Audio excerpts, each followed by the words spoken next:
Welcome friends. चलिए देखते हैं हम असिस्टेंट टीचर जो पिछले दिन एग्ज़ाम हुआ है उसके मैथ्स का व्याख्या सहित हल।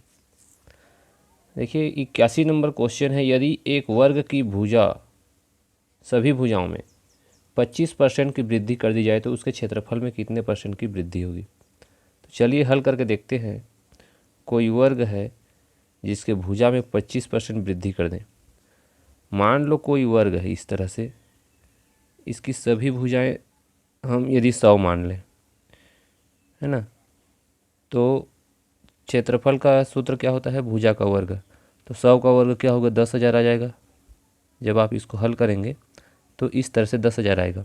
अब इस वर्ग की भुजा में 25% वृद्धि कर देंगे तो ये 125 हो जाएगा, ये भी 125 होगा, चारों भुजा 125 होगा। अब जब हम इसका वर्ग करेंगे 125 का तो इस तरह से आएगा। इसको जब आप गुणा करेंगे, कैलकुलेटर में करके देख लेना, समय जो है मैं आपको ज़्यादा नहीं लूँगा, इसलिए इसका आएगा आंसर इतना आएगा। ठीक है, तो इस 10,000 से कितना प्रतिशत अधिक है, ये यहाँ से 10,000 है। यदि हम इस 56-25 को हटा दें तो ये 0-0 होगा, यानी 10,000 से ऊपर कितना है, 56.25%। यदि हम इसको परसेंट से निकालेंगे तो 56.25 आएगा। तो 56.25 कौन से ऑप्शन में है देखते हैं। ऑप्शन नंबर ए इसका सही उत्तर हो जाएगा। ठीक है, अगला क्वेश्चन है, पेंट की लागत 36 रुपये प्रति किलोग्राम है तो 2.5 मीटर भुजा वाले घन को बाहर से पेंट करने में कितना खर्च आएगा यदि 1 किलोग्राम पेंट से 1.5 मीटर स्क्वायर सतह को पेंट किया जा सकता है। तो इसको चलिए बताता हूँ मैं अगले पेज में। क्वेश्चन में बोला गया है कोई एक घन है, ठीक है, इस तरह से कोई एक घन है। आप घन में जानते होंगे 6 फलक होता है ना, 6 फलक होता है। और इसका जो प्रत्येक भुजा है, भुजा क्या बताया गया है, ये जो प्रत्येक भुजा है 2.5 मीटर बताया गया है ना, प्रत्येक भुजा।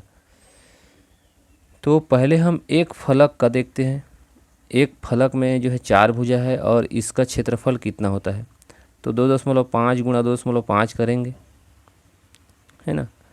तो इसका आंसर आएगा 6.25, 25 हम कितना होता है 625, जो 6.25 आएगा एक फलक का। इस तरह से 6 फलक का निकालेंगे, ठीक है, 6 फलक का निकालेंगे, 6.25 गुणा 6.25, तो हमारे पास आता है 37.5, यानी पूरे घन का क्षेत्रफल कितना हो गया 37.5। ये हमको याद रखना है, 37.5 आ रहा है। और आगे क्या बोला गया है, 37.5 है पूरे घन का क्षेत्रफल। 1 किलोग्राम पेंट से 1.5 मीटर स्क्वायर, है ना, 37.5 मीटर स्क्वायर टोटल आया है हमारे पास। तो 1 किलोग्राम पेंट 1.5 मीटर स्क्वायर। चलिए देखते हैं, हमारे पास 37.5 मीटर स्क्वायर टोटल आया है, इसको हम यहाँ लिख देते हूँ। और 1 किलोग्राम से 1.5 मीटर, ठीक है, यानी 1.5 मीटर स्क्वायर को पोतने के लिए 1 किलोग्राम पेंट की आवश्यकता है। तो 1 मीटर स्क्वायर को पोतने के लिए कितना ज़रूरत है, 1/1.5। इस तरह से 37.5 मीटर स्क्वायर को पोतने के लिए 37.5 गुणा कर देंगे, क्योंकि ये 1 मीटर स्क्वायर का है ना, 1/1.5 1 मीटर स्क्वायर के लिए है। तो इसको जब हल करेंगे 37.5/1.5 को, हमारे पास आंसर आएगा 25। इसको आप कैलकुलेशन कर लेना, 25 आएगा। अब हमारे पास टोटल कितना है 25, है ना, meter square, sorry 25 kg, 25 kg. और 1 केजी का मूल्य कितना दिया है 36 रुपये है, 1 kg का मूल्य है 36 रुपये।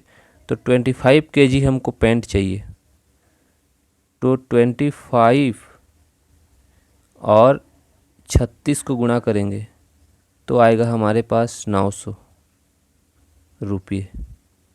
अब 900 रुपये कौन से ऑप्शन में है? ऑप्शन नंबर डी इसका सही हो जाएगा। अगला क्वेश्चन है, ए अकेला एक काम को 16 दिन में करता है, बी अकेला उसी काम को 12 दिनों में कर सकता है। ए से शुरुआत कर यदि दोनों को एक दिन छोड़कर कार्य करने पर वह कार्य पूर्ण होगा।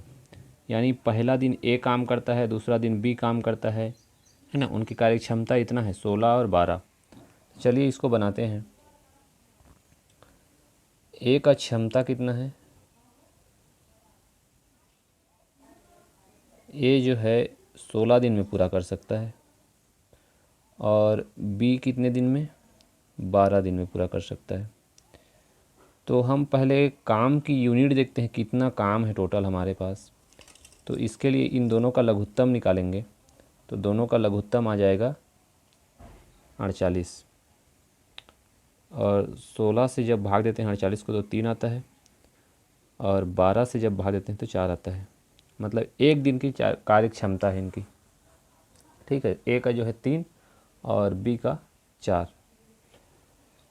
तो इस तरह से इन लोग यदि पहला दिन ए काम करेगा, पहला दिन ए काम करेगा तो 3 काम करेगा। ठीक है, एक दिन में 3 काम करता है ये। और दूसरा दिन कौन काम करेगा? बी काम करेगा, तो बी जो है 4 काम करता है। ठीक है, फिर तीसरा दिन ए काम करेगा, 3 काम करेगा। फिर चौथा दिन जो है बी काम करेगा, 4 काम करेगा। इस तरह से ये जो है 2 दिन में, 2 दिन की अगर बात करें तो 4 3 7, मतलब 2 दिन में 7 काम पूरा हो जाता है। ठीक है, 2 दिन में कितना काम? 2 दिन में 7 काम पूरा हो जाता है और हमारे पास है 48 काम। ठीक है, तो यदि 7 से भाग दें तो 7 या 21, 7 चौक 28, 7 पंच 35, 7 छिक्का 42, 7 सत्ते 49, 7 छिक्का 42 है ना। याद रखिए 6 कितना है? 2 2 दिन है, क्योंकि एक दिन में 7 काम, 2 दिन में 7 काम। ठीक है, 2 दिन में 7 काम, तो ये 7 काम में 6 दूनी 12 दिन लग रहा है ना। 12 दिन में कितना हो जा रहा है? 7 छिक्का 42 काम हो रहा है। 7 छिक्का होता है 42 काम। 42 काम कितने दिन में हो रहा है? 12 दिन में। अब देखो 12 दिन में 42 काम हो गया। 42 काम कितने दिन में? 12 दिन में। ठीक है, अब बचा कितना? 6 काम बचा। ठीक है, तो हमारे पास अभी तक आया है 12 दिन और 12 दिन में 42 काम हो चुका और 42 काम होने के बाद बचा हुआ है 6 काम। तो अगला दिन जो है ए काम करेगा, फिर 13वां दिन कौन काम करेगा? ए काम करेगा और ए का कार्य क्षमता कितना है? 3 है। 42 दिन कितना हो गया? 45 काम हो गया 13वें दिन में। ठीक है, 13वें दिन में 45 काम हो चुका। अब 14वां दिन कौन काम करेगा? काम कितना बचा है 14वां दिन के लिए? 42 दिन 45 हो गया, टोटल 48 काम है। तो इस तरह से हमारे पास 3 काम बचा है और इसको कौन करेगा? 13वें दिन तो ए किया, 14वें दिन बी करेगा और बी की कार्य क्षमता है 4। तो इस 3 काम को एक दिन में 4 काम करता है ना। तो इस तरह से 3 काम बचा हुआ है, तो 3 काम के लिए 3/4 होगा इस तरह से। तो देखो 13 दिन और 3/4, यानी हमारे पास आ रहा है 13 दिन प्लस 3/4, यानी इसको हम 13 सही 3/4 लिख सकते हैं। अब ऑप्शन में देखते हैं कौन सा है 13 सही 3/4, वही उत्तर हो जाएगा इसका। ठीक है, 13 सही 3/4, देखिए ऑप्शन नंबर डी इसका सही उत्तर हो जाएगा। अगर आपको समझ नहीं है वीडियो को आराम से देखिए, समझ आ जाएगा।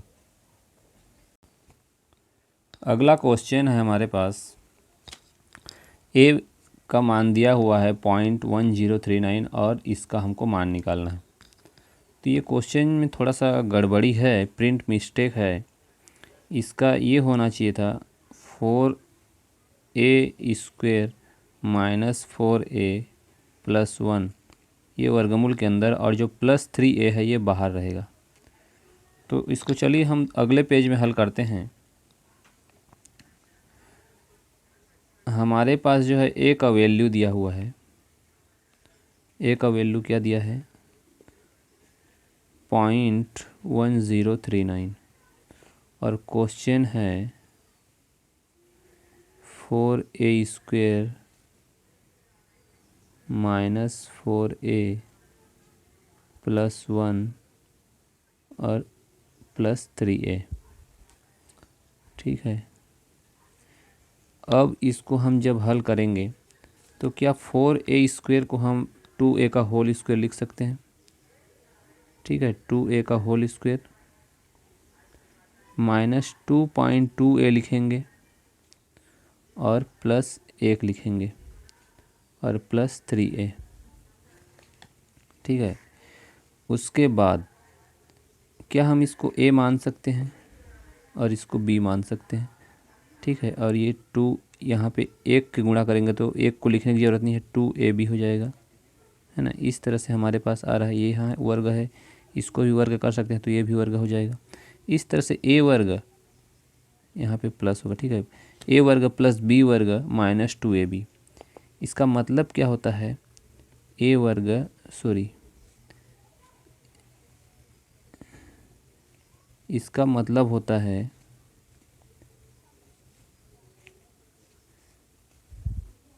a माइनस b का होल स्क्वायर। ठीक है, तो हम a जो है 1 को मान लेते हैं या 2a को मान लेते हैं, वही है।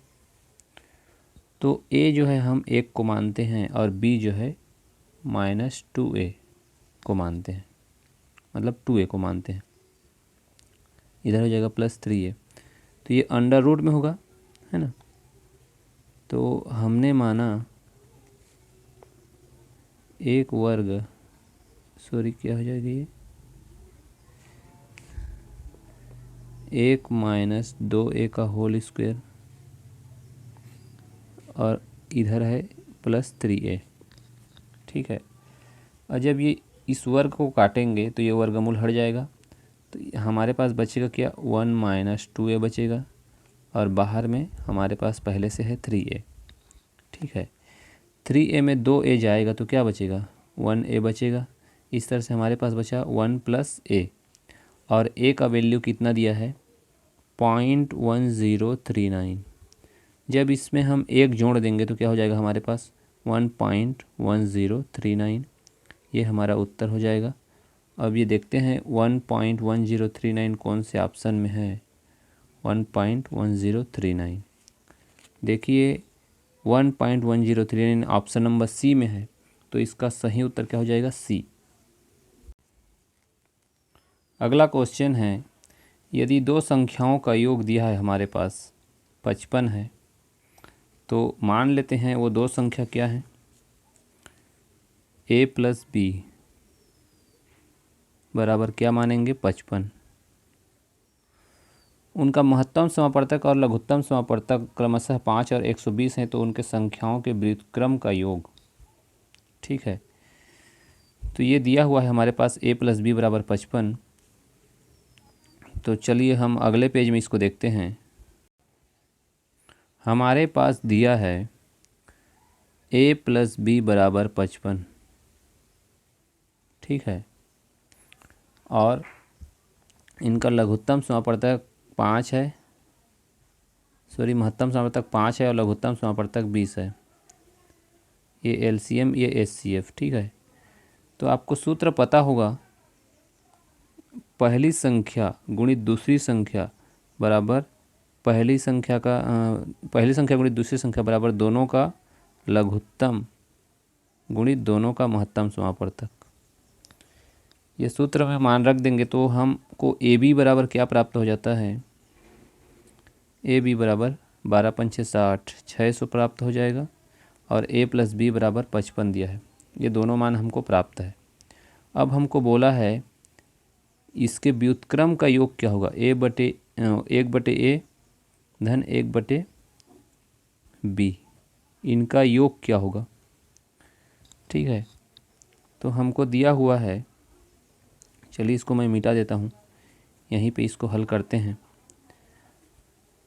तो हमको इसका मान ज्ञात करना है, किसका मान, 1/a प्लस 1/b।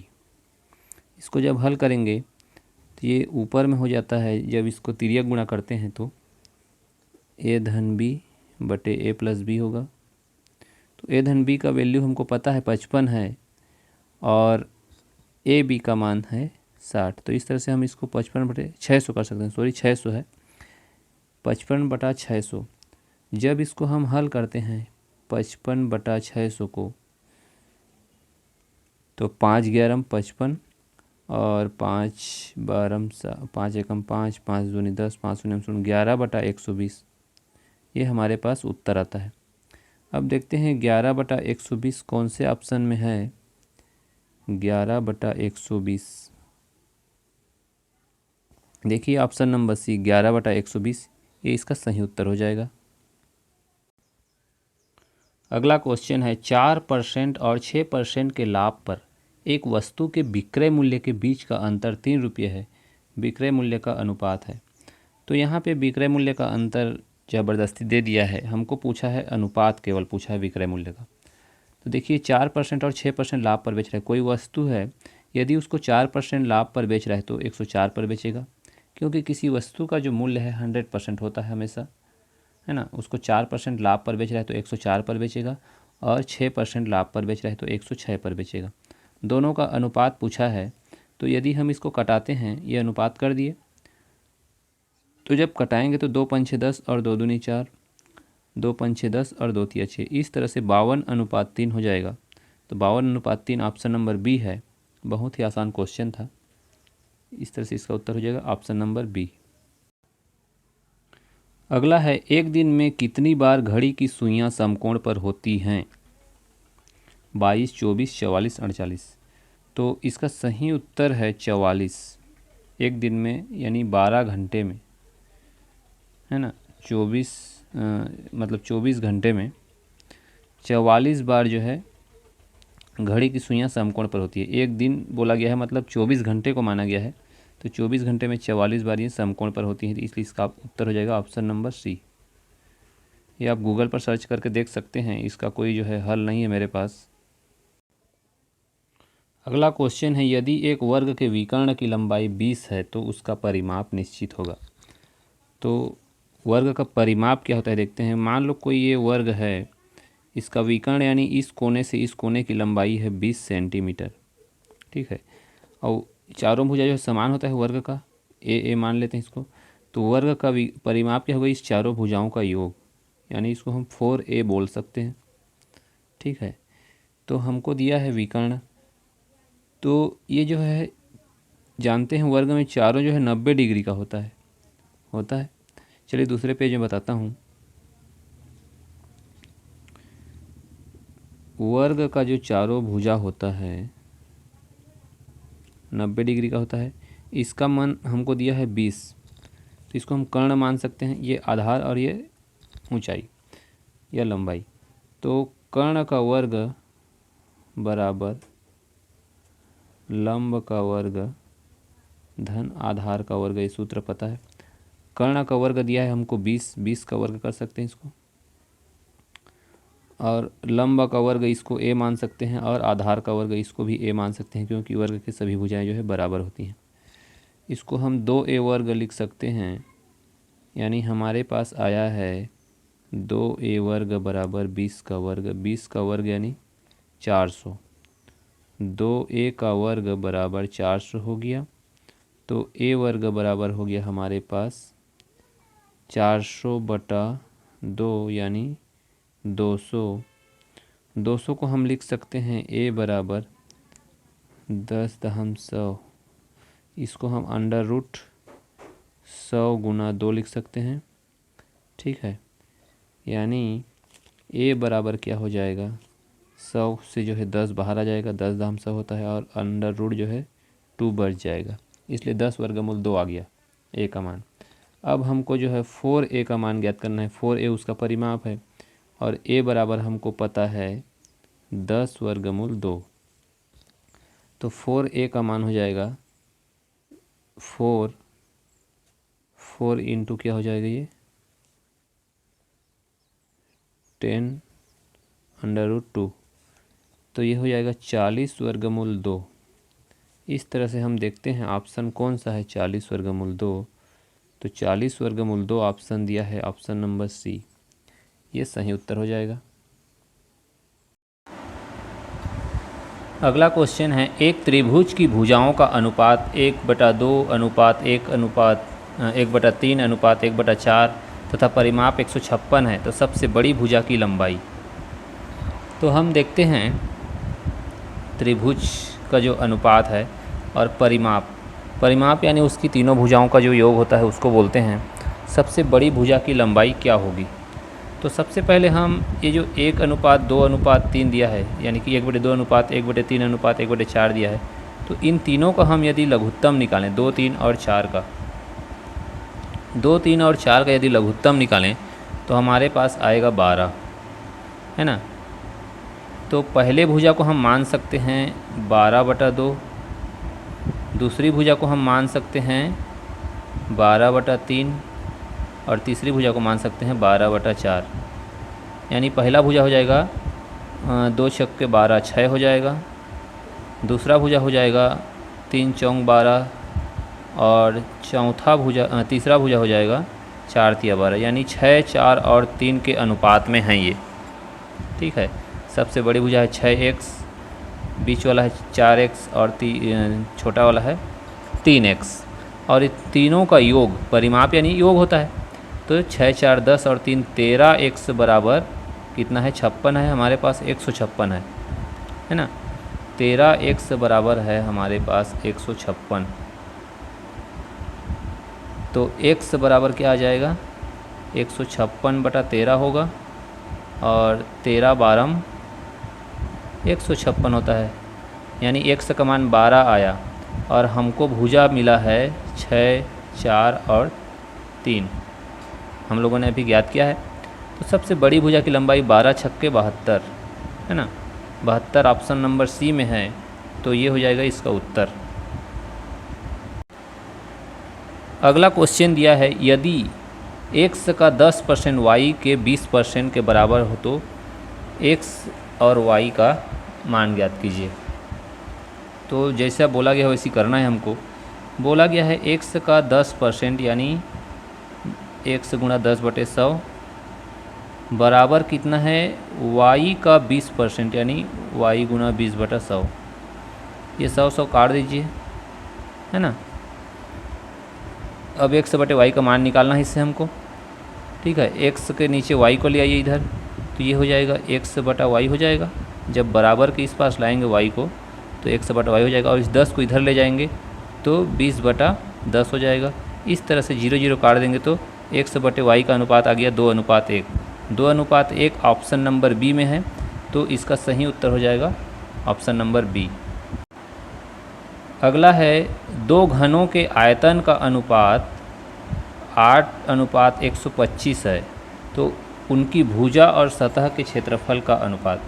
देखिए यहाँ पे मैं पहले सूत्र को लिख देता हूँ। जो आयतन है, आयतन को हम वॉल्यूम बोलते हैं। वॉल्यूम का सूत्र क्या होता है a त्रिघात, है ना। किसी घन के आयतन का जो वॉल्यूम है a त्रिघात होता है, भुजा का त्रिघात होता है। और उसकी जो क्षेत्रफल होता है एरिया, क्षेत्रफल का सूत्र होता है 6 गुणा a का वर्ग। ठीक है, अब बोला है दो घनों के आयतन का अनुपात। देखिए दो घन हैं तो V1 बराबर V2 करते हैं, है ना। V1 का मान कितना है 8 है, और हमारा सूत्र क्या है a त्रिघात। तो किसका त्रिघात, मतलब ये 8 बराबर 125 ऐसा है। ये पहला घन है और ये दूसरा घन है। तो पहला घन का वॉल्यूम कितना है 8 है, तो आयतन का सूत्र वॉल्यूम का सूत्र a त्रिघात। तो इसको किसका त्रिघात करेंगे तो 8 आएगा, 2 का त्रिघात, 2 दूनी 4 दूनी 8 है ना। तो इसका मान आ जाएगा 2। ये भुजा है a का मान है ना, a त्रिघात यानी 8। उसी तरह से a त्रिघात इसको करेंगे तो इसका ए का मान आएगा 5। 5 पच्चे 25 पंचे 125। इस तरह से हमको मिला इधर 5 ए, पहला वाला जो ए है वो 5 है और दूसरा वाला है 2, ये वाला। इस तरह से 5 और 2 मिला है, इनकी भुजाओं का क्षेत्रफल बोला है, का अनुपात है ना। तो पहला 2 निकाले हैं हम लोग ए, तो भुजा का वर्ग इसका क्षेत्रफल और गुणा 6, ठीक है। ये पहला वाला है, क्योंकि मैं अभी बताया हूँ 6a का वर्ग होता है। क्षेत्रफल क्या होता है, किसी भी घन का 6a वर्ग होता है। तो ये 6a वर्ग बटे नीचे में क्या जाएगा 6, 5 का वर्ग, ठीक है। अब इसको काट देते हैं, 6 तो कटेगा ही, तो 2 दूनी 4 बटा 5 पचे 25 होगा। ये 4 बटा 25 कौन से ऑप्शन में है, ऑप्शन नंबर सी इसका सही उत्तर हो जाएगा। अगला क्वेश्चन, एक राशि को 5% साधारण ब्याज पर 4 साल के लिए निवेश करने पर 504 रुपये प्राप्त होते हैं। यदि उस राशि को 10% साधारण ब्याज पर 2/1/2 वर्ष के लिए यानी 2.5 वर्ष के लिए, 2/1/2 वर्ष के लिए 2.5 वर्ष नहीं है, हाँ 2.5 वर्ष के लिए निवेश करने पर कितनी वृद्धि होगी। तो पहले तो हमको जो है एक राशि को बोला है, पहले हमको इसका क्या मान ज्ञात करना पड़ेगा, जो मूलधन है, मूलधन हमको पता नहीं है। मूलधन प्राप्त करने पर उसमें कितनी वृद्धि हुई 10% की दर से 2.5 वर्ष के लिए, उसको हम ज्ञात करेंगे। तो पहले हमको जो देखो क्वेश्चन को समझना ज़रूरी है। मूलधन नहीं दिया है, मूलधन को 5% साधारण ब्याज की दर से 4 साल के लिए निवेश करने पर 504 रुपये प्राप्त होते हैं। तो 504 जो है ये क्या है, मिश्र धन, मिश्र धन है, तभी तो मतलब मूलधन और ब्याज को मिला के इतना प्राप्त हो रहा है उसको। मिश्र धन बराबर क्या होता है, मूलधन धन ब्याज, ठीक है। मूलधन धन ब्याज बराबर मिश्र धन। तो इसको हम अगले पेज में देखते हैं। जैसे हमको प्राप्त है 504 रुपये, ठीक है। 504 क्या है, मिश्र धन है, और मिश्र धन बराबर क्या होता है, मूलधन धन ब्याज, ठीक है। मूलधन धन ब्याज ये होता है। तो ये मिश्र धन है, मिश्र धन के सूत्र में हम लोग इसको रख दिए, मिश्र धन बराबर दिया है और मूलधन हमको नहीं पता है, ब्याज नहीं पता है। तो यदि हम ब्याज निकालना चाहें तो मूलधन को इस पार ले आएंगे, बराबर के इस पार ले आएंगे, तो क्या हो जाएगा, ब्याज बराबर 504 माइनस मूलधन होगा। तो ब्याज की जगह ये रख देंगे, और ब्याज का सूत्र क्या होता है, साधारण ब्याज का सूत्र होता है मूलधन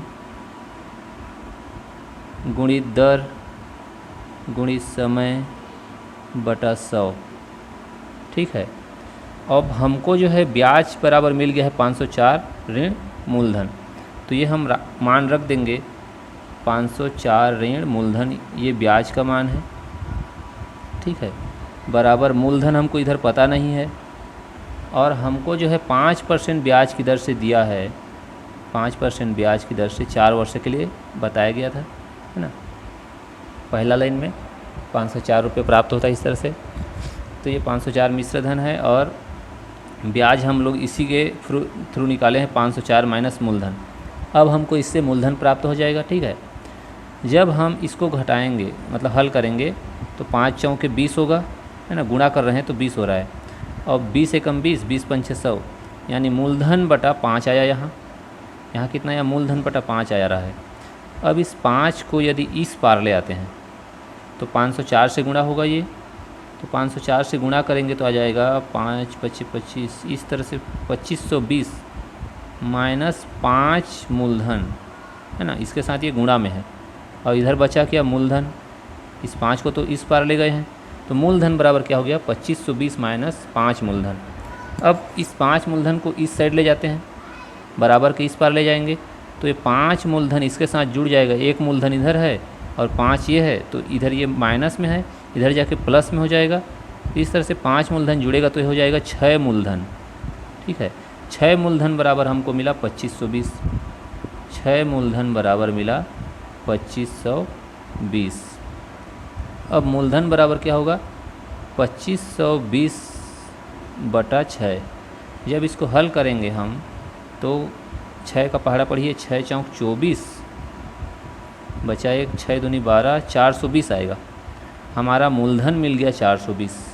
क्या ये उत्तर है? नहीं है। हमको दूसरा लाइन में और क्या बोला गया है, हमको मूलधन प्राप्त हुआ 420, इतना याद रखिए। अब दूसरा लाइन को देखते हैं। 420 हमको मूलधन मिला है, ठीक है, मूलधन बराबर मिला है 420। अब बोला है उस राशि को 10% साधारण ब्याज से 2.5 वर्ष के लिए निवेश करने पर कितनी वृद्धि होगी। ठीक है, कितनी वृद्धि होगी मतलब फिर मिश्र धन बताना है हमको, मतलब ये मूलधन के साथ हमको और कितना ब्याज मिलेगा। ठीक है, उन दोनों को जोड़ के कितना होता है। तो 10% की ब्याज दर से निकालते हैं। 420 साधारण ब्याज के सूत्र में रख दीजिए मान। 420 का 10% की दर से 2.5 वर्ष का, मतलब 2 दूनी 4, एक 5/2 होगा। ये 10 दहम 100 हुआ और ये 5 दूनी 10, ठीक है। और इधर हो गया 2 दूनी 4, कितना हुआ ये 4 हो गया। 4 से जब इसको भाग देंगे तो 4 एकम 4, 4 शून्य 0, 4 पंचे 20, 105 रुपये ब्याज मिला हमको। मूलधन क्या है 420 और ब्याज मिला है 105। इन दोनों को जोड़ दीजिए, वही उसका उत्तर हुआ। कितना वृद्धि हो रहा है तो 420 रुपये कितना वृद्धि हुआ, 400 और 100 500 हो गया, 525 रुपये हो जाएगा। 525 कौन से ऑप्शन में है, ऑप्शन नंबर सी, इसका सही उत्तर हो जाएगा। ठीक है, अगला क्वेश्चन है हमारे पास। x धन 2, x धन 4, x धन 6, x धन 8 का औसत 11 है। तो अंतिम 3 प्रेक्षणों का औसत, अंतिम 3 प्रेक्षण, ठीक है, अंतिम 3 प्रेक्षण का निकालना है। हमारे पास क्या दिया है, x औसत का पता होगा सबको जोड़ते हैं। x धन 2, x धन 4, x ये बीच में प्लस है सबके, है ना, धन x धन 6, धन x धन 8। इतने को जब कितने संख्या है 1 2 3 4 5, 5 संख्या से भाग देंगे तो इसका औसत आता है 11। ठीक है, 11 आता है हमारे पास। तो जोड़ते हैं x को, 1 2 3 4 5 x है हमारे पास, तो 5 x हो गया। धन अंक कितना है 2, 4 2 6, 6 6 12, 12 और 8 20, 20 है बटे 5, है ना, बराबर 11। 5 को इधर ले जाएंगे, ये 55 हो जाएगा। 5x धन 20 बराबर 55, 5x धन 20 बराबर हो जाएगा 55। ठीक है, अब 5x बराबर क्या हो जाएगा, 20 उधर जाके माइनस हो जाएगा, 55 माइनस 20 हो जाएगा। ये इस तरह से 5x बराबर हमको प्राप्त हो जाएगा 35। 55 में 20 माइनस करेंगे 35 होगा। x बराबर 35/5 यानी 7। x बराबर हमको प्राप्त हो गया 7। x बराबर क्या मिला, 7। अब 3 प्रेक्षण, अंतिम 3 प्रेक्षण कौन कौन से हैं, x धन 8, x धन 6 और x धन 4। इन तीनों में x का मान रखिए, 7 धन 4 हुआ ये पहला वाला। उसी तरह से दूसरा वाला होगा 7 धन 6 और तीसरा वाला हो जाएगा 7 धन 8। अब इनका औसत निकालेंगे तो 3 संख्याएं हैं, 3 से भाग देंगे, है ना। 7 या 21, 21 और 10 31, 31 और 8 39, 39/3 आ रहा है। तो जब इसको भाग देंगे तो कितना आ जाएगा, 3 से भाग देंगे तो 13 आएगा। 13 कौन से ऑप्शन में है, ऑप्शन नंबर बी राइट हो जाएगा ये। उसके बाद अगला क्वेश्चन है, वर्गमूल 2 का मान दिया है 1.414, तब वर्गमूल 2 माइनस 1, वर्गमूल 2 प्लस 1, इन दोनों के अनुपात को जो है हमको हल करना है। तो देखिए वर्गमूल 2 की जगह सीधा सीधा मान रखना है हमको। तो हमारे ऊपर में दिया है, सीधा मैं मान रख के हल कर रहा हूँ। ठीक है, वर्गमूल 2 का मान दिया है 1.414, तो हम लिख देंगे 1.414 माइनस 1, ये ऊपर में हो गया, और नीचे में रख देंगे 1.414 प्लस 1। जब 1 माइनस करेंगे ऊपर में तो क्या होगा, ये 0.414, नीचे में जब इसको जोड़ेंगे तो क्या हो जाएगा, ये 2.414। 3 के बाद दशमलव है तो दशमलव को हटा सकते हैं, ऊपर नीचे दोनों जगह है, तो ये 414/2414 मानते हैं इसको, ठीक है। दशमलव को हटा दीजिए। चलिए मैं इसको क्या कर दिया, हटा दिया। अब इसको जब डिवाइड करेंगे, ठीक है, तो 2 दूनी 4, 2 शून्य 0, 2 सत्ते 14, ये 207 हुआ। और ये हो जाएगा 2 एकम 2, 2 दूनी 4, 2 शून्य 0, 2 सत्ते 14, 1207। अब आ गया 207/1207। जब ये अब हल होगा कि नहीं, नहीं होगा, तो 207 को हम 1207 से भाग दे के देखते हैं। चलिए अगले पेज में दे के देखते हैं। हम जो है 207 को 1207 से भाग देते हैं। 207 भागित 1207,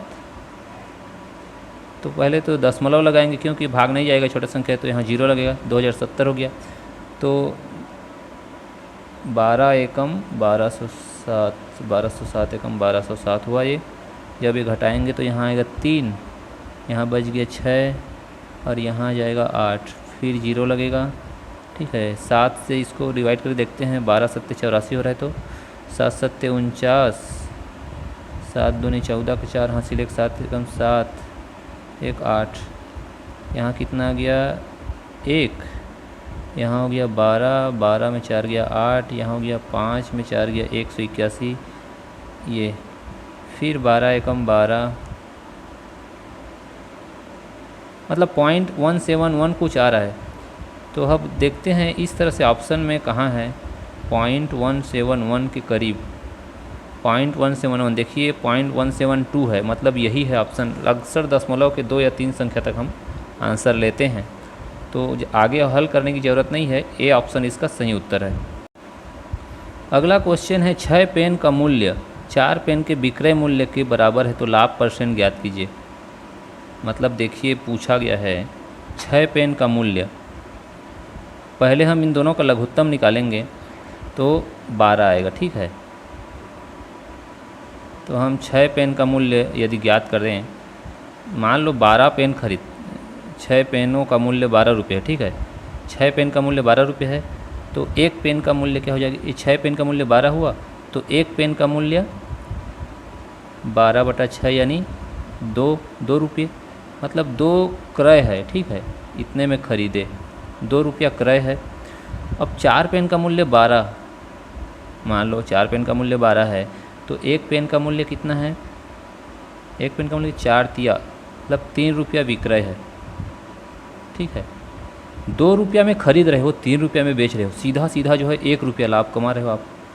तो वो इस 2 का कितना % लाभ हो रहा है उसी को पूछा है ना। तो एक जो है 2 का कितना % है, इस तरह से गुणा करेंगे। एक कितना है 2 का, अब इसको जब भाग देंगे तो 50% आएगा। 50% ऑप्शन किस में है, ऑप्शन नंबर सी इसका सही हो जाएगा, ठीक है। अगला क्वेश्चन दिया है 2 अभाज्य संख्याओं x तथा y, जिसमें x बड़ा है y से, का लघुत्तम समापवर्त 161 है, तो 3y - x का मान ज्ञात कीजिए। अब जब मैं इसको हल करूँगा, वैसे तो मैं एक एग्ज़ाम नहीं दिलाया हूँ ये वाला, लेकिन जब मैं हल करता तो अभाज्य संख्या बोला है, इसको मैं ध्यान देता। अभाज्य संख्याएं जो कितने कितने उसको लिख लेता मैं, है ना। इनका लघुत्तम समापवर्तक दिया है, मतलब लघुत्तम समापवर्तक में क्या करते हैं, हम दोनों संख्याओं का गुणा करते हैं, वही उसका लघुत्तम होता है। तो जैसे पहला जो है अभाज्य है 3 है, 3 के बाद 7 है, फिर 13 है, 17 है, 19 है, ठीक है। 19 के बाद होता है 23, 23 के बाद इस तरह से होता है, ठीक है। आगे मैं और नहीं लिखता, इतने में देखते हैं। तो 2 संख्याओं को गुणा करना है जिसमें इकाई में 1 आ जाए, तो वही जो है उसकी पहचान है। 7 या 21, 21 आ रहा है, इकाई में 1 आ रहा है, लेकिन ये बहुत छोटा संख्या है। 13, 17 और 13 का गुणा, 17 और 3 का गुणा करके देखते हैं, 17 × 3 = 51 होता है, ये भी बहुत छोटा संख्या है, ठीक है। इसके अलावा 13 और 17 का गुणा करके देखते हैं, 17 × 3 = 51 और बचा 5, 17 एकम 17 और 5 7 5 12,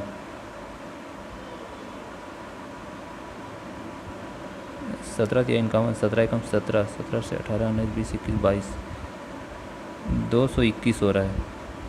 ये नहीं होगा तो 13 और 7 का गुणा करके देखते हैं। 13 7 91, ये भी नहीं होगा।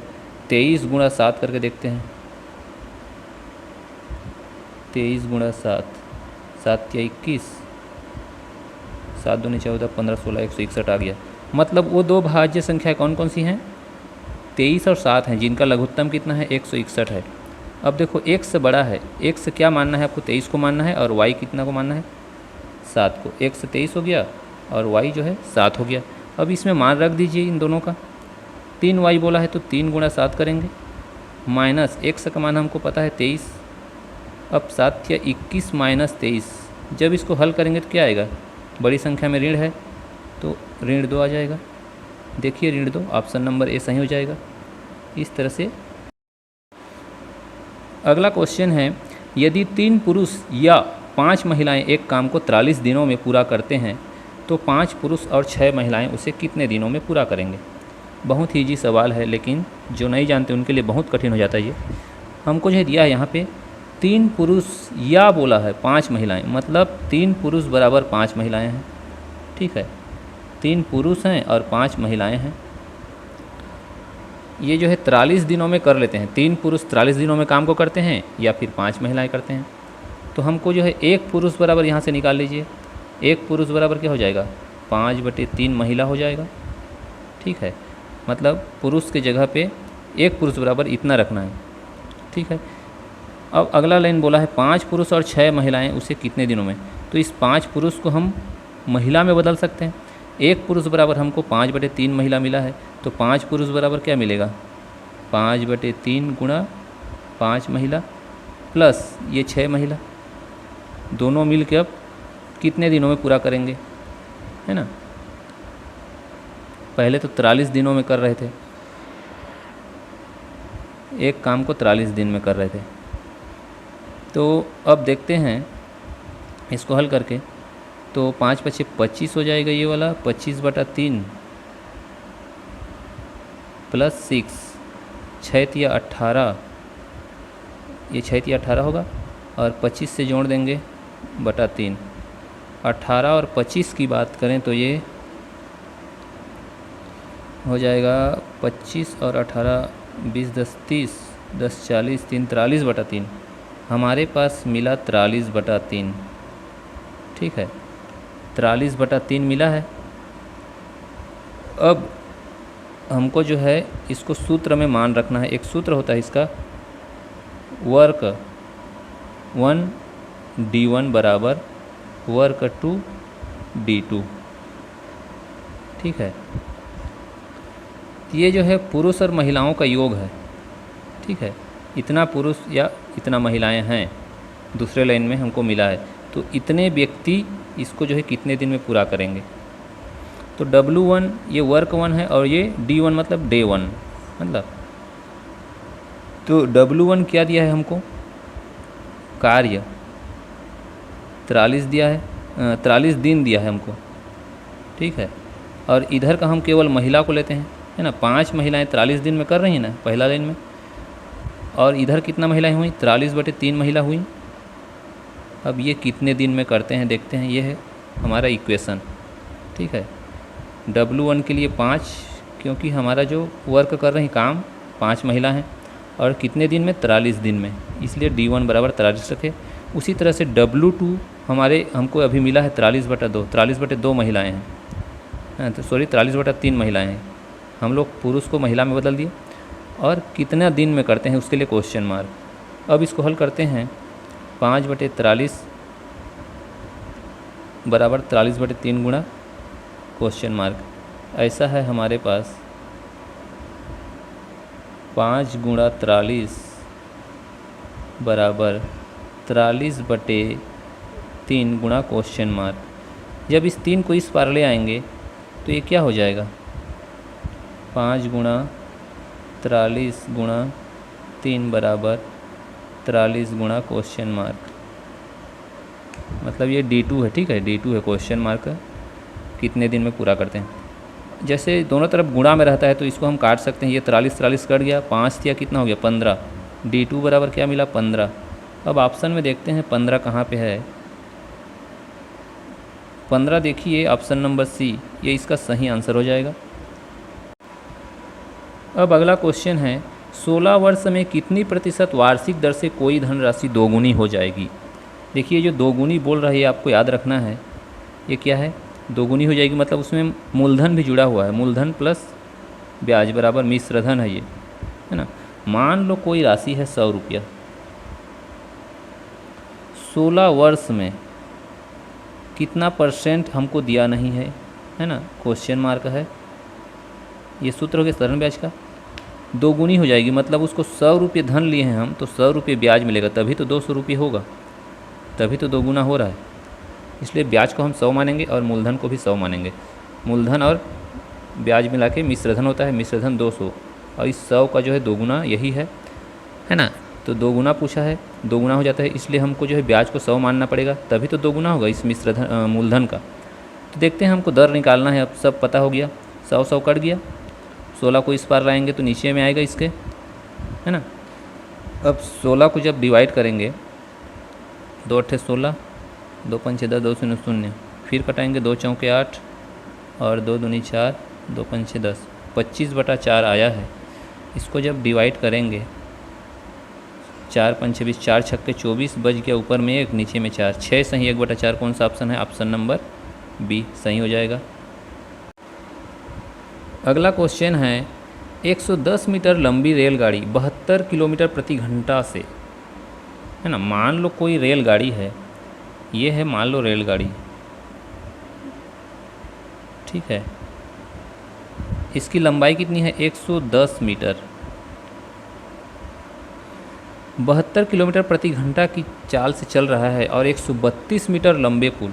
देखिए एक पुल है उसके सामने में, इसकी लंबाई है 132, ठीक है। को पार करने में कितना समय लेगा। तो देखिए रेलगाड़ी यहाँ से चलना शुरू करेगा, ये उसका सिर वाला हिस्सा है, तो इसको पार करेगा तो 110 मीटर जाएगा, है ना, और आगे जाएगा। तो ये वाला जो हिस्सा है जब तक यहाँ से बाहर नहीं आएगा, ये वाला जो उसका पिछला हिस्सा है यहाँ से जब तक बाहर नहीं जाएगा तो इसको पार थोड़ी कर पाएगा, इसलिए इसकी लंबाई भी जुड़ जाती है इसके साथ। तो टोटल दूरी कितना हो गया 110 और 132, 242, है ना। दोनों को जब जोड़ देंगे तो हमको टोटल दूरी मिल गया 242 मीटर, ठीक है। मीटर ये तो दूरी हो गया। अब 72 किलोमीटर प्रति घंटा लिखा है और हमको यहाँ मीटर में दिया है, तो इसको मीटर में बदलना पड़ेगा। तो 72 किलोमीटर प्रति घंटा को मीटर में बदलने के लिए एक शॉर्टकट विधि होता है 5/18। यदि किलोमीटर में बदलना हो, किलोमीटर प्रति सेकंड में, तो 18/5 से गुणा करते हैं, और मीटर प्रति सेकंड में बदलना हो तो 5/18 से गुणा कर देते हैं, जो हमको किलोमीटर प्रति घंटा दिया है उसको। तो 18 चौक 72 हो जाएगा ये, और 5 चौक 20, मतलब गुणा होगा ये 5 चौक 20, तो 20 मीटर प्रति सेकंड ये क्या है, चाल है, और दूरी कितना है 242 मीटर। अब हमारे पास सूत्र होता है चाल बराबर दूरी बटा समय, ठीक है। 20 मीटर प्रति सेकंड दिया है और दूरी है हमारे पास 242 मीटर। तो जब इसको भाग देंगे 242 को 20 से, कितना आ जाएगा 20 एकम 20, और बच गया इधर 4, 20 दूनी 40, उसके बाद बचा कितना 2, तो 20 से तो भाग नहीं जाएगा, दशमलव लगाएंगे 20 हो जाएगा, फिर 20 एकम 20, 12.1 सेकेंड इसका आंसर हो जाएगा, है ना। तो ये उसका सही। अगला क्वेश्चन है वह सबसे छोटा भिन्न ज्ञात कीजिए जिसे इतने में जोड़ने पर एक पूर्ण संख्या प्राप्त होती है, ठीक है। तो पहले इसमें जोड़ने के लिए बोला गया है, तो पहले इसको कटाते हैं, जो कट जाएगा 5 एकम 5, 5 तिया 15 हो जाएगा, ठीक है। 3 लिख दे रहा हूँ मैं यहाँ। उसी तरह से 7 एकम 7, 7 तिया 21, ये और 3, ये 3 कट जाएगा क्योंकि ऊपर और नीचे कट जाता है। उसी तरह से 2 एकम 2, 2 पंचे 10, ठीक है। बचा कितना 3/8, और नीचे में 5 आया है, ठीक है। 3/8 गुणा 1/5 कर सकते हैं इसको। ऊपर में कितना आ जाएगा 3 और नीचे में 8 पंचे 40, मतलब हमको 3/40 प्राप्त हुआ है, ठीक है। अब इसमें कौन सी संख्या को जोड़ेंगे तो पूर्ण संख्या हो जाएगा। देखिए नीचे में तीनों का हर समान है 40। पूर्ण संख्या कब होगा, जब वो एक भिन्न नहीं होगा, एक साधारण नंबर होगा, इस तरह से कोई भी 1 2 3 4।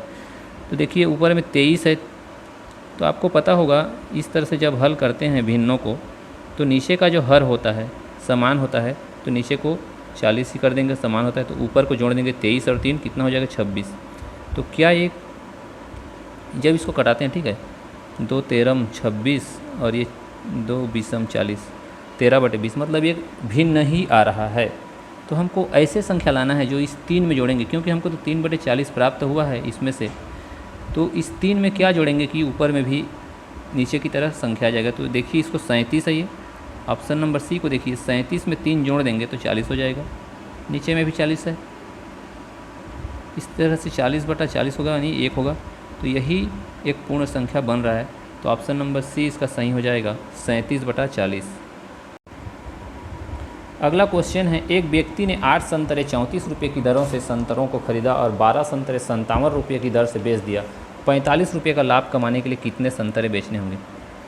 देखिए पहले हमको तो एक एक संतरे का क्रय और विक्रय ज्ञात करना पड़ेगा। तो खरीदा वाला जो क्या है क्रय है, 8 संतरे 34 रुपये में खरीद रहा है, ठीक है। तो एक संतरे कितने में खरीदेगा, 34/8। जब इसको भाग करेंगे तो 8 चौंग 32 और 8 दूनी 16, 8 पंचे 40, मतलब एक संतरे का कीमत है क्रय 4 रुपये 25 पैसा, ये क्रय है एक संतरे का, याद रखेंगे, ठीक है, क्रय मूल्य है। उसी तरह से दूसरा लाइन में दिया है 12 संतरे 57 रुपये, तो एक संतरे कितने में बेचेगा, 57/12, 12 चौंक 48 बच गया, 8 12 चौंक 48, 8 9 बज गया, 12 छिक्का 12 सत्ते 84 बच गया 6, 12 पंचे 60, 4 रुपये 75 पैसा जो है विक्रय मूल्य है। तो देखिए क्रय जो है कम में खरीद रहा है, 4 रुपये 25 पैसे में खरीद रहा है एक संतरे को और 4 रुपये 75 पैसे में बेच रहा है। तो कितने का लाभ हो रहा है देखते हैं। 4 रुपये 75 पैसा में बेच रहा है और 4 रुपये 25 पैसा में खरीद रहा है, तो लाभ ही हो रहा है इसको, कितने का 0.50, 50 पैसे लाभ हो रहा है एक संतरे में। तो 2 संतरे में 2 संतरे में 1 रुपया है ना, एक संतरे में कितना 50 पैसा, तो 2 संतरे में 1 रुपया, स्वाभाविक सी बात है। तो 2 संतरे में 1 रुपया कमा रहा है, तो 45 रुपये कमाने के लिए 45 रुपये के लिए 45 दूनी 90 संतरे बेचने होंगे उसको, है ना। तो आसान है ये, ऑप्शन नंबर ए इसका सही हो जाएगा 90। अगला क्वेश्चन है, यदि एक व्यक्ति 10 किलोमीटर प्रति घंटा के स्थान पर 14 किलोमीटर प्रति घंटा की चाल से चलता है तो वह 20 किलोमीटर अधिक चलता है, उसके द्वारा तय की गई वास्तविक दूरी क्या है। तो चलिए इसको हम लोग ऑप्शन को उठाकर देखते हैं। पहला दिया है 50 किलोमीटर, मान लो दूरी है इसका, ठीक है। तो 50 किलोमीटर को 10 किलोमीटर प्रति घंटा की चाल से चलेगा तो कितने समय में पूरा करेगा, 50/10 यानी 5 घंटे में, ठीक है। 50 किलोमीटर को 5 घंटा लगाएगा। और यदि 14 किलोमीटर की चाल से चलेगा उसी 50 को,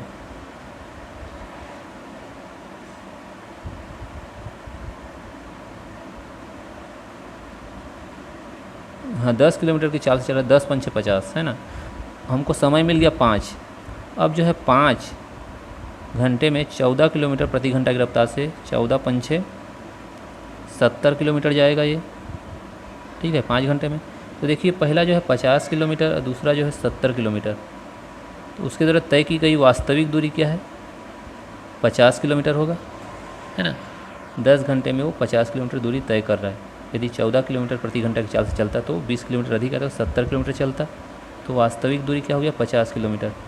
50 इसका सही उत्तर हो जाएगा, ऑप्शन नंबर ए। अगला क्वेश्चन दिया है, 2 संख्याओं का योग 2490 है, यदि एक संख्या 6.5% दूसरी संख्या के 8.5% के बराबर है तो संख्याएं क्या हैं। तो देखिए 2 संख्याएं हैं, दोनों संख्याओं का योग हमको पता है 2490 है ना। मान लो संख्याएं हैं एक संख्या का 6.5%, एक संख्या क्या है, मान लो ए है, ए का 6.5% है ना, 6.5% बराबर बी का 8.5% है। ठीक है, इस तरह से है। अब इसको परसेंट को हम यहाँ नीचे में 100 लिख सकते हैं, 6.5/100 और 8.5/100। ठीक है, दशमलव है, हटाएंगे यहाँ 0 होगा, यहाँ भी दशमलव है, हटाएंगे यहाँ 1000 हो जाएगा। 1000 कर सकता है क्योंकि दोनों तरफ गुणा है। इधर बचा 65, इधर बचा 85, ए गुणा 65 और बी गुणा 85। इसको भी कटा सकते हैं 5 से, 5 एकम 5, 5 तिया 15, 5 एकम 5, 5 सत्ते 35, 13 और 17 हो गया। मतलब पहला संख्या को 13 से गुणा करेंगे तो वही संख्या आएगा जिसको दूसरी संख्या को 17 से गुणा करेंगे। तो पहला और दूसरा संख्या हमको दिया है, तो सबसे पहले मैं इसको लेता हूँ, इसका सही उत्तर यही है। मैंने जो है बार बार हल करके देखा है इस चारों को गुणा करके, तो इस तरह से आपको भी गुणा करके देख सकते हैं। मेरा विधि यही है, आप कौन से विधि से हल करेंगे वो आपके ऊपर निर्भर करता है। तो देखते हैं, पहला तरफ को 13 से गुणा करेंगे, 1411 को 13 से उतना ही आना चाहिए जितना 10,079 को 17 से गुणा करेंगे, क्योंकि मैं इकाई को गुणा करके पहले देखता हूँ। 3 एकम 3 और 7 9 63, इकाई में 3 ही आ रहा है। देखते हैं 13 एकम 13 का 3, 13 एकम 13 और 1 14 का 4 हासिल 1, 13 चौंग 52, 1 53, 53 का 3 हासिल 5, 13 एकम 13 और 5 18, 18,343। इधर कितना आता है देखते हैं, 17 9 153, नहीं 17 9 कितना होता है, 9 7 63 और 9 1 9 6 15, हाँ 17 9 153 होता है, हासिल बचा 15, 17 7 119, 119 और 15 क्या हो जाएगा, 129, 134, 134 का 4 बचा 13, 0 है यहाँ तो यहाँ 3 आ जाएगा, बचा हासिल 1, 17 एकम 17 और 1 18,343 आया दोनों तरफ। तो ये इसका सही उत्तर हो जाएगा ऑप्शन नंबर डी। अगला क्वेश्चन है, एक कक्षा के छात्रों की औसत आयु 15.8 वर्ष है। कक्षा में लड़कों की औसत आयु 16.4 वर्ष है, लड़कियों की औसत आयु 15.4 वर्ष है। कक्षा में लड़कों की संख्या का लड़कियों की संख्या से अनुपात। तो इसमें हमको भी ऑप्शन को उठाकर देखता हूँ मैं, ऐसे क्वेश्चन को जल्दी बनता है ना। मान लो हम 1:2 को लेते हैं, लड़का इसमें 1 है, लड़कियां 2 हैं। ठीक है, तो इनका औसत आयु, ठीक है, लड़का 1 है, लड़कियां 2 हैं, इनका औसत आयु कितना हो जाएगा, 15.8 दिया है। जब इनको जोड़ेंगे इनके आयु को, तो इसको इधर ले जाएंगे, 15.8 से 3 का गुणा कर दीजिए, 3 8 24 और 3 5 15, 16 17 का 7 हासिल 1, 3 एकम 3 1 4, 47.4 आ रहा है। तो अब चेक कैसे करेंगे, इनका भी वही मान आना चाहिए, है ना। लड़कों का औसत दिया है, लड़कियों का, लड़के 1 ही हैं तो इनका योग भी वही होगा और औसत भी वही होगा। 16.4 लड़के हो गए और लड़कियां कितनी हो गई, 15.4 हैं और लड़कियों संख्या में 2 हैं, तो 15 दूनी 30 और 4 दूनी 8, 30.8। ये 47.4 के बराबर होना चाहिए दोनों का योग, लड़के और लड़कियों का, तभी सही है। तो 30.8 को इससे जोड़ेंगे तो 8 4 12 का 2 हो रहा है। इकाई ही इसका गलत आ गया, इकाई में 4 है, तो ये ऑप्शन नहीं हो सकता। हम दूसरा ऑप्शन को उठा के देखते हैं, 2:3 लेते हैं, तो लड़के जो है 2 हैं, लड़कियां जो है 3 हैं, तो टोटल कितने हुए 5। उस 5 को इससे गुणा कर देंगे तो 5 8 40 है ना, और बच गया 4, 5 बचे 25, 4 29 और हासिल 2, 5 एकम 5 और 2 7, 79 आ रहा है। तो इनका भी और इनको दोनों को मिला के 79 आना चाहिए। लड़के कितने हैं 2, तो इसको जो है 2 से गुणा कर दीजिए, 2 चौके 8, 2 छिक्का 12 का 2 हासिल 1, 2 एकम 2 1 3, 32.8 आया ये। 15.4 को जब गुणा करेंगे 3 से, क्योंकि लड़कियां 3 हैं, 3 चौक 12 का 2 हासिल 1, 3 पंचे 15, 1 16 का 6 हासिल 1, 3 एकम 3 और 1 4, 46.2 आया। इसको जोड़ते हैं तो इतना आना चाहिए, तब सही है। 8 2 10 का 0 हासिल 1, 6 3 9 4 3 7 आ गया 79। तो ऑप्शन नंबर बी इसका सही उत्तर हो जाएगा। अगला क्वेश्चन देखते हैं, एक समूह में कुछ गाय और कुछ कौवे हैं तथा पैरों की संख्या सिरों की संख्या के दोगुने से 14 अधिक हैं। ठीक है, तो 14 अधिक हैं। तो देखते हैं, पहला हम गायों की संख्या पूछा गया है, गायों की संख्या यदि 5 मानते हैं, ठीक है, तो गाय के 5 चौक 20 पैर हो गए। ठीक है, और गाय के सिरों की संख्या हो जाएंगे 5, 5 ही रहेंगे। 5 कौवे हैं तो 5 कौवों की 2-2 पैर, 5 दूनी 10 पैर, 30 पैर हो गए, और सिर की संख्या 10 हो गए। तो क्या बोला है, सिरों की संख्या के दोगुने से 14 अधिक। दोगुना इसका क्या होगा, 20। 20 से 14 अधिक है क्या, ये 10 अधिक है, तो ये तो नहीं हो सकता। दूसरा ऑप्शन को देखिए, मान लो 7 गाय हैं तो 7 चौक 28 पैर हो गए, 7 कौवे हैं 7 दूनी 14 पैर हो गए। अब इनके सिरों की संख्या से दोगुने से 14 अधिक होना चाहिए, तो इनकी संख्या देखते हैं, 14 तिया 42 हो जाएगा, ये 14 दूनी 28, 14 तिया 42, और ये 7 दूनी 14 पैर हो गए, तो इनके दोगुना कितना होगा, 14 दूनी 28। 28 से 14 अधिक है कि ये 42, बिल्कुल अधिक है, तो ऑप्शन नंबर बी सही हो जाएगा। अगला क्वेश्चन देखते हैं, एक व्यक्ति प्रथम 160 किलोमीटर की दूरी 64 किलोमीटर प्रति घंटा, अगले 160 किलोमीटर की दूरी 80 किलोमीटर प्रति घंटा की तय करता है, तो 320 किलोमीटर की यात्रा औसत गति क्या होगी। तो देखिए, दूरी सेम है ना, 160 किलोमीटर की दूरी है जाने वाला, और आने वाला भी 160, या इसी तरफ आगे बढ़ रहा है तो भी फ़र्क नहीं पड़ता है। 160 और 160 हम जोड़ते हैं तो 320 होता है। सेम दूरी को तय कर रहे हैं दो व्यक्ति, एक ही व्यक्ति है शायद, एक व्यक्ति, हाँ।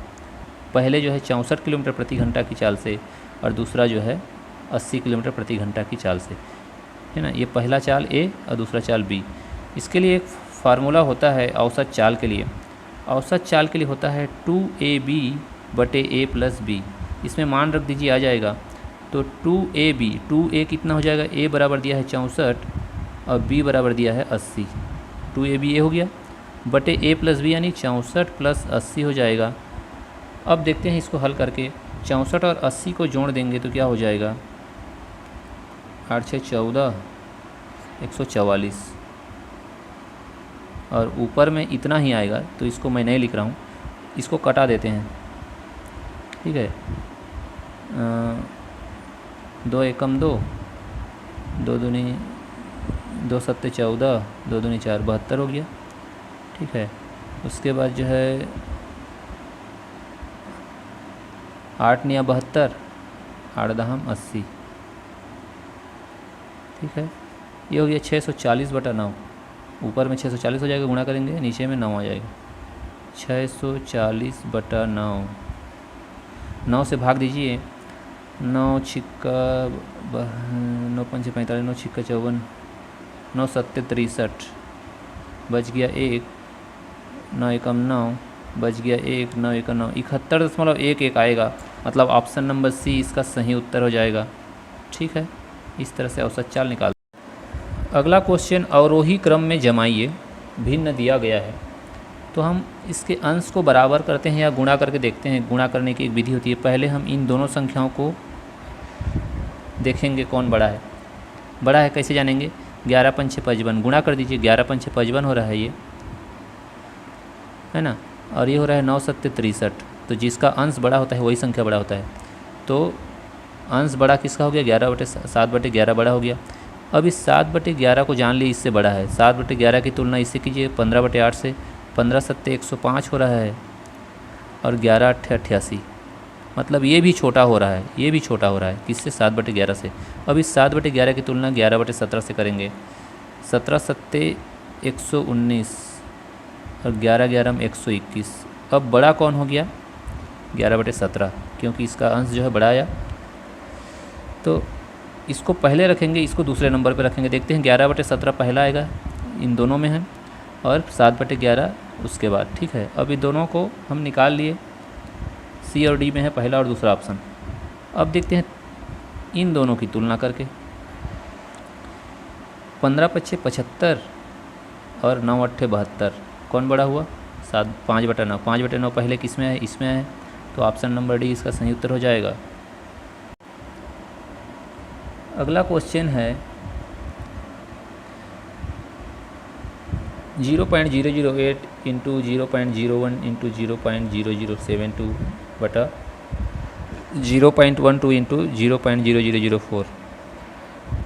तो इसको हम सही बटा के रूप में लिख देते हैं। इसके नीचे में क्या लिख देंगे, इन संख्याओं को, इन दोनों को, है ना, क्योंकि ये भाग में है। 0.12 इंटू 0.004 इतना है। देखिए 3 और 2 5 के बाद दशमलव है, तो इधर जो है 5 के बाद दशमलव संख्या को हटा देते हैं। यहाँ 3 और ये 2, मतलब 8 को 8 लिख दीजिए और 0.01 को 1 लिख दीजिए। इसका दशमलव रहन दीजिए, क्योंकि इसके लिए कोई एक्स्ट्रा संख्या नीचे में नहीं दिया है कि इतने के बाद दशमलव हटा सकें। इधर भी हटा दे, 12 और 4 दशमलव हटा दिए। उसके बाद यदि हम इसको दशमलव को हटाते हैं, ये वाला, तो नीचे में जो है 10,000 से गुणा करेंगे, क्योंकि 4 संख्याएं हैं दशमलव के बाद, 10,000 से गुणा कर दें, यानी इसको केवल 72 लिख देते हैं। इतना को काट देता हूँ। अब दशमलव हटा दिए, इधर 4 जीरो लगा दिए। अब हल करते हैं। 12 छक्के 72, ठीक है, 4 दूनी 8, ये 6 दूनी 12 हो गया, 12/10,000 हो गया, ये 12/10,000। अब फिर से हम दशमलव लगाना चाहें तो 4 संख्या के बाद दशमलव लगेगा, क्योंकि 4 जीरो है। सॉरी, गलती हुआ होगा कहीं पे, 1000 आएगा ये, है ना। तो 3 संख्या के बाद दशमलव लगेगा, तो 0.012। इस तरह से ऑप्शन ये हो जाएगा सही, ऑप्शन नंबर ए। अगला क्वेश्चन देखते हैं। 0.09 का बार इंटू 7.3 का बार का मान बराबर किसके बराबर है। तो देखिए दशमलव के बाद जो है इधर 2 संख्या है ना, और दशमलव के बाद 1 संख्या, यानी हम जब गुणा करेंगे तो टोटल जो है 3 संख्याओं के बाद दशमलव आएगा। 3 संख्या के बाद दशमलव किस में है, इसमें 4 है, इसमें 2 है, इसमें 1 है। 3 संख्या के बाद दशमलव इसी में है, तो उत्तर यही हो जाएगा, ऑप्शन नंबर बी। इसको हल करने की ज़रूरत ही नहीं है। इस तरह से गणित का ये हल ख़त्म हुआ। बाकी का भी हम लोग आंसर देखेंगे अगले वीडियो में। धन्यवाद।